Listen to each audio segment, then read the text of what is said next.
시편 31편입니다. 31편 1절부터 10절, 20절부터 24절 이렇게 교독하겠습니다. 너무 길기 때문에 1절부터 10절, 20절부터 24절까지 시편 31편 1절부터 10절, 20절부터 24절 교독하겠습니다. 다윗의 시 인도자를 따라 부르는 노래. 여호와여, 내가 주께 피하오니 나를 영원히 부끄럽게 하지 마시고 주의 공의로 나를 건지소서.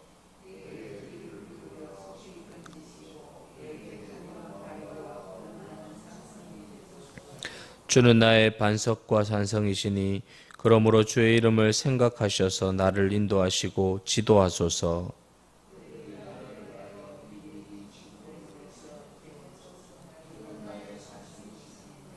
내가 나의 영을 주의 손에 부탁하나이다. 진리 하나님 여호와여, 나를 속량하셨나이다.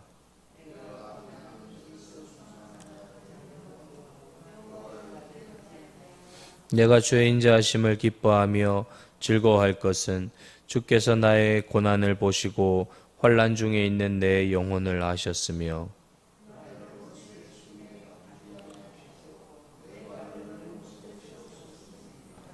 여호와여, 내가 고통 중에 있사오니 내게 은혜를 베푸소서. 내가 근심 때문에 눈과 영혼과 몸이 쇠하였나이다.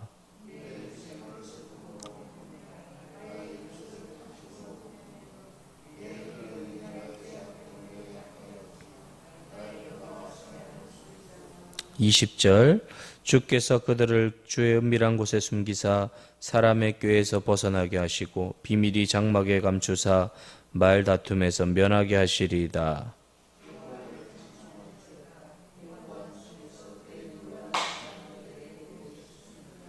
내가 놀라서 말하기를 주의 목전에서 끊어졌다 하였사오나 내가 주께 부르짖을 때에 주께서 나의 간구하는 소리를 들으셨나이다.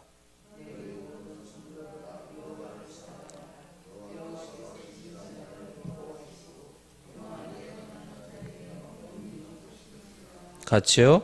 여호와를 바라는 너희들아, 강하고 담대하라. 아멘.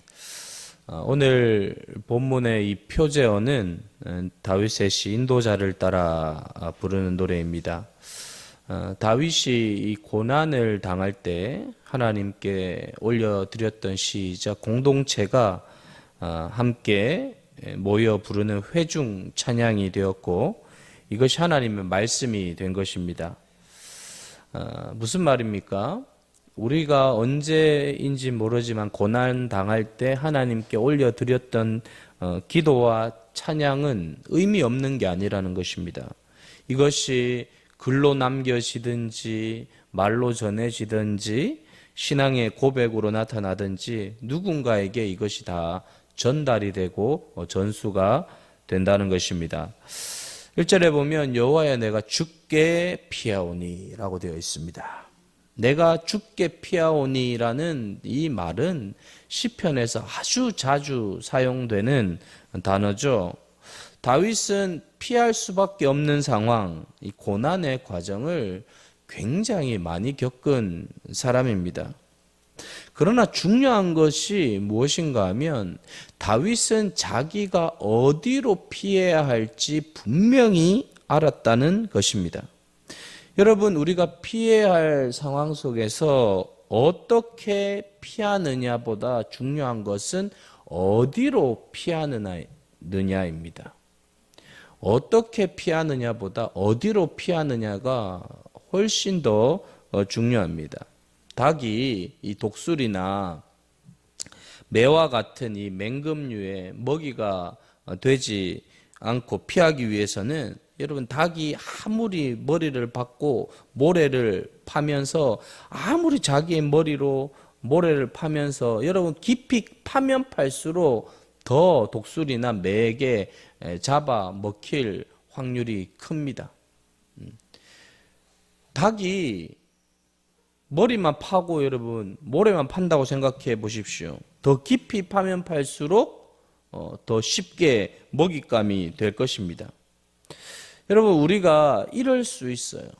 어려움 당할 때 그냥 머리 박고 모래만 파는 거예요. 그러니까 어디로 피하느냐? 여러분, 머리만 박고 있으면 더 쉽게 잡아먹히죠. 그러니까 우리가 하나님을 의지하다가 실망을 하면 다른 방편을 찾을 때가 있는데 그렇게 하지 말라는 거예요. 한결같이 하나님만을 신뢰하라는 거예요. 그걸 가르쳐주고 있는 것이죠. 그럼 여러분, 다윗은 하나님을 어떤 분으로 여겼습니까? 3절에 보면 주는 나의 반석과 산성이십니다. 여기 3절에 주는 나의 반석과 산성, 이 앞에 히브리어에는 키라는 단어가 있어요. 왜냐하면 주는 나의 반석과 산성이기 때문입니다 라고 되어 있어요. 그러니까 내가 주께 피합니다. 왜냐하면 주는 나의 반석과 산성이기 때문입니다. 다윗은 사울의 어떤 질투심으로 쫓길 때도 있었고, 정말 압살롬의 쿠데타로 도망칠 때도 있었고, 여러분, 그런 상황 속에서 다윗은 반석과 산성이 필요했습니다. 근데 다윗이 함께 거느린 사람이 600명 정도 되잖아요. 600명. 600명이 함께 피할 바위, 산성이 쉽지 않습니다. 그래서 대부분 성경학자들은 다윗은 주로 산 중턱 이상에서 다 돌아다녔다는 거예요. 산 아래에서는 600명이 돌아다니면 다 걸리니까 거의가 산 중턱 이상의 어떤 위치에서 항상 돌아다녔다는 거예요. 600명 데리고 항상 산 중턱 이상을 끌고 다니는 게 쉽지 않잖아요. 그럼 어느 바위에서 숨어야 할까요? 어느 동굴에서 숨어야 할까요? 다윗은 눈에 보이는 그 바위나 동굴이 아니라 정말 든든한 바위, 든든한 산성, 정말 600명을 가리고도 남을 만한 그 바위와 산성은 다름이 아닌 하나님, 여호와 하나님이었던 것입니다. 그 하나님께 숨었을 때 여러분, 다윗은 안전했습니다. 안전했습니다. 하나님의 바위에 숨었을 때 다윗은 가장 안전했어요. 가장 튼튼했어요. 다윗은 이 바위가 하나님인데 계속해서 다윗은 하나님께 도움을 요청합니다. 5절에 보면 나의 영을 주의 손에 부탁하나이다. 자, 여러분, 하나님의 손과 대적자의 손을 대조하고 있는 것입니다. 하나님의 손에 부탁하면 하나님께서 6절에 보면 넓은 곳으로 세워주실 것이다. 아무리 대적자들의 손이 크고 대단해도 하나님은 그것보다 더 큰 넓은 곳, 이게 어디입니까? 가장 안전한 곳, 가장 복된 곳으로 인도하신다는 거예요. 대적자들의 손이 아무리 강력해도 하나님의 손이 더 강력하더라는 것입니다. 여러분, 다윗의 상황이 어떠했습니까? 제가 이 9절 10절을 공동 번역 성경으로 읽어보니까 더 실감이 나더라고요. 한번 읽어드리겠습니다. 야훼여, 나를 불쌍히 여기소서. 괴롭습니다. 울다 지쳐 눈은 몽롱하고 목이 타서 애간장이 끊어집니다. 괴로워서 숨이 넘어갈 것 같으며 한숨으로 세월을 보냅니다. 더 견딜 수 없이 기운은 다하였고 뼈 마디마디가 녹아납니다. 여러분, 또 좀 실감나지 않습니까? 다윗이 믿음이 있다고 해서 그냥 괜찮은 게 아니에요. 인간적으로는 울다가 지쳐서 눈이 막 몽롱하고, 여러분 많이 울어보셨습니까? 많이 울어가지고 눈이 떠도, 우리 지금 자다 일어나가지고 눈이 몽롱한, 눈이 떠도 몽롱. 제발 나 좀 불쌍히 여겨주세요. 괴롭습니다. 애간장이 끊어집니다. 여러분, 애간장이 끊어지는 상황, 괴로워서 숨이 넘어갈 것 같아요. 여러분, 운동하다가 숨이 넘어가는 게 아니라 괴로워가지고 막 허헉거리는 상황이에요. 막 괴로워가지고 막 생각만 하면 숨이 넘어가고, 견딜 수 없어 뼈 마디가 다 녹아내린 것 같대요. 뼈 마디가 녹아내려왔어요. 설 수 없을 것 같아요. 다윗이 그랬다는 거예요. 다윗의 상황이 무슨 총체적 난국. 그러니까 우리 시편 읽고 다윗의 상황 보면서 다윗이 믿음이 좋아서 살았지, 그게 아니라 다윗이 똑같이 우리가 사는 세상에서 두 발을 밟고 똑같이 정말 이런 상황에 놓여서 정말 견딜 수 없이 하루하루를 살아가고 있더라는 거예요. 다른 어떤 위인이 아니라 내가 겪고 있는 거 그 사람도 다 겪고 있는데 이렇게 살았다는 거예요. 여기서 끝나지 않아요. 11절에 보면 더 확실히 11절을 한번 같이 읽어볼까요? 시작. 내가 모든 대적들 때문에 욕을 당하고 내 이웃에게서는 심히 당하니 내 친구가 놀라고 길에서 보는 자가 나를 피하였나이다. 대적들 때문에 욕당하고 이웃들 때문에 막 욕을 당하는데 심히 당하는데 친구가 저 멀리서 날 봤어요. 그러니까 그냥 나를 피해서 막 도망가요. 저 재수없는 인간, 저 인간하고 마주치면 안 돼. 왕한테 지금 구테타 일으킨 나쁜 놈이 하면서 친한 친구가 날 보더니 딴 길로 가는 거예요. 야, 여러분, 이웃 모르는 사람에게 고난 당해도 조금 힘들죠. 근데 진짜 친한 사람이 그렇게 하면, 내가 진짜 믿는 사람한테 발등에 찍히면 정말 견딜 수 없어요. 다윗은 어떻게 합니까? 12절에 내가 잊어버린 바 되고 깨진 그릇 같으니 사방이 두려움으로 감싸있대요. 사방이 온 사방이 두려움이에요. 그런데 여러분, 대적들이 자기를 치려고 인원하는데 생명을 빼앗자. 무슨 말이에요? 다윗 죽이자. 여러분, 다 이렇게 사람들이 나를 잊는 것이 참 힘들어요. 그리고 자기가 지금 깨진 그릇같이 잊혀진 존재가 되고 있습니다.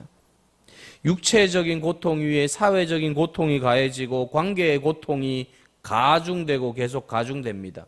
끝이 없죠. 첩첩산중이에요. 이게 풀어지면 저게 해결될 것 같은 기미가 전혀 안 보여요. 또 13절에 여러분 비방이라고 하는데 이 비방이 무슨 말인가 하면 사악한 소문이에요. 사악한 소문. 나는 모르는데 내가 어느 모임에 딱 갔는데 나는 모르는 사악한 소문이 다 퍼져 있는 거예요. 그러니까 사람들이 완전히 다 달라진 거예요. 자기를 대하는 게. 사악한 소문이 쫙 퍼져져 있어요. 야, 여러분 여기까지 가면 끝난 거 아닙니까? 인간적으로 끝난 거 아닙니까? 여러분 남의 이야기라고 생각하지 말고 이 정도면 끝난 거 아닙니까? 이 생각해야 돼요. 이 정도 본문 가면 이건 끝난 거다. 근데 여러분 제가 진짜 다윗이 멋있다. 이 생각을 어떻게 했는가 하면 14절을 읽으면서 제가 다윗은 역시 다윗이다. 14절에 뭐라고 되어 있습니까? 여호와여 그러하여도 나는 주께 의지하고 여호와여 그러하여도 나는 주께 의지하고 여호와여 그러하여도 나는 주를 의지하겠습니다. 나는 주를 놓치지 않겠습니다. 나는 주를 붙들겠습니다. 그러하여도 이런 상황이라도 총체적 난국이라도 아무리 내 인생이 정말 비참한 상황에 놓여 있어도 여호와여 그러하여도 나는 주만 의지하겠습니다. 여호와여 그러하여도 나는 주를 놓지 않겠습니다. 여호와여 그러하여도 나는 끝까지 주님만을 붙잡겠습니다 라고 하는 이 고백이 역시 다윗이다. 우리는 조금만 있으면 미끄러질 수도 있고 우리는 등을 돌릴 수도 있고 우리는 왜 이러십니까 하나님 막 이러는데 이런 상황에 놓여 있는데 다윗이 터져 나오는 말 여호와여 그러하여도 나는 주님만 붙들겠습니다. 끝까지 주님을 믿었다는 거예요. 할렐루야. 끝까지 여러분, 그러하여도 이 말이 여러분의 심령의 영혼 속에 심겨지기를 축복합니다. 그러하여도 나는 주님만을 붙들겠습니다 라고 하는 거예요. 여러분, 다윗은 믿었어요. 역전의 하나님을 믿었어요. 바꾸실 것이다. 하나님이 도와주시면 바꾸실 것이다. 뒤집어질 것이다. 여러분, 19절에 재미있는 표현이 있어요. 주를 두려워하는 자를 위하여 쌓아두신 은혜. 여러분, 주님만을 두려워하게 되면 이 경외라는 단어인데 막 벌부서서 벌벌 떠는 게 아니라 하나님 앞에서 살아가는 코람데오의 의식이죠. 하나님 앞에서 내가 이런 처참한 상황 속에서도 하나님만을 바라보면서 하나님이 도와주실 것이라는 하나님에 대한 기대를 잃지 않는 사람을 위하여 쌓아두신 은혜가 있다는 거예요. 쌓아두신 은혜. 여러분, 내가 상황을 두려워하고 환경을 두려워하면 여러분, 하나님이 우리에게 쌓아둘 은혜는 없어요. 근데 내가 하나님만을 두려워하면서 내가 하나님만을 바라보면서 내가 하나님 앞에서 여전히 살아가고 내가 하나님만을 붙들면서 살아가면 하나님께서 하늘의 보좌 위에서 쌓아두는 은혜가 있다는 것이죠. 여러분, 그것이 쌓인다는 거예요. 때가 되면 그 은혜를 다 베풀어 주신다는 거예요. 그러니까 여러분, 우리가 하루하루 살 때 하나님 앞에서 살아가는 것이 그렇게도 중요한 거예요. 문제 앞에서 살면 안 돼요. 어려움 앞에서 살면 안 돼요. 여러분, 안 되는 거 앞에서 전전긍긍하면 안 돼요. 상관없이 그러하여도 나는 주님만 바라보겠습니다 하면 막 보좌 위에서 막 촥촥촥촥 은혜가 쌓이는 거예요. 여러분이 뭘 딱 했을 때 여러분 통장의 잔고에 0의 개수가 막 올라간다고 생각을 해보세요. 하겠어요? 안 하겠어요? 여러분들은 돈과 상관없는 분들이네요. 전혀 안 하실 필요. 여러분, 잔고가 쫙 올라간다고 생각해 보세요. 근데 하나님의 잔고가 쫙 올라가는 거예요. 하나님을 두려워하면. 자, 여러분, 23절, 24절 보면 너희 모든 성도들아 여호와를 사랑하라. 여호와께서 진실한 자를 보호하시고 교만하게 행하는 자에게 엄중히 갚으시리라. 24절 같이 읽어볼까요? 시작. 여호와를 바라는 너희들아 강하고 담대하라. 하나님을 바라보는 자는 강하고 담대해질 수밖에 없다는 것입니다. 다른 것을 바라보면 우리는 약해집니다. 우리는 무너집니다. 우리는 쓰러집니다. 나 하나님을 바라보게 되면 우리의 영은 깨어나게 되어 있고 우리의 영은 새로워지게 되어 있고 우리의 영이 가장 강력해지는 줄 믿습니다. 여러분, 다윗을 보세요. 아버지에게 왕을 세우겠다고 사무엘이 갔더니 다윗 빼놓고 다 불러놓았어요. 아버지가 다윗을 완전히 무시한 거예요. 아버지의 관계에 실패한 거예요. 여러분, 형들이 전쟁에서 잘 싸우고 있는지 가보라 그랬어요. 갔어요.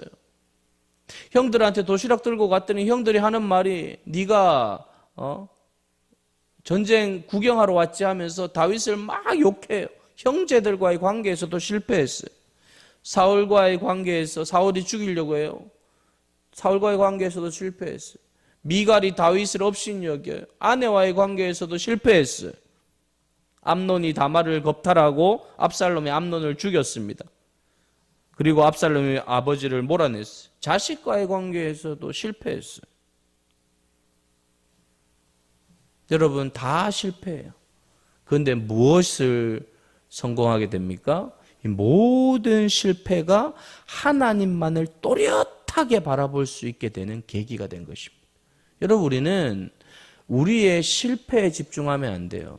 실패할 수 있어요. 그런데 그 실패가 더욱 더 하나님을 집중하게 만드는 도구가 된다면 여러분, 그 실패는 다 성공의 길이 되는 것입니다. 사랑하는 성도 여러분, 어떤 것이든 그것이 하나님을 또렷하게 보게 만드는 것이라면 그것은 다 유익되는 것이에요. 근데 하나님은 그 모든 실패를 통하여 하나님만을 또렷하게 바라보게 만드는 도구로 우리에게 허락하셨던 거예요. 기억하십시오. 실패를 쳐다보지 마십시오. 인생의 어려움을 쳐다보지 마십시오. 그것 때문에 더 주님을 바라보고, 그것 때문에 더 주님을 의지하고, 그것 때문에 더 주님을 붙드는 인생을 살면 그것이 성공인 것입니다. 산세길교회 성도 여러분, 여러분 인생이 어떤 것이든 그것 때문에 내가 더욱더 하나님을 바라보게 되었습니다. 주님 함께하여 주옵소서 라는 계기가 되시기를 주의 이름으로 축복드립니다.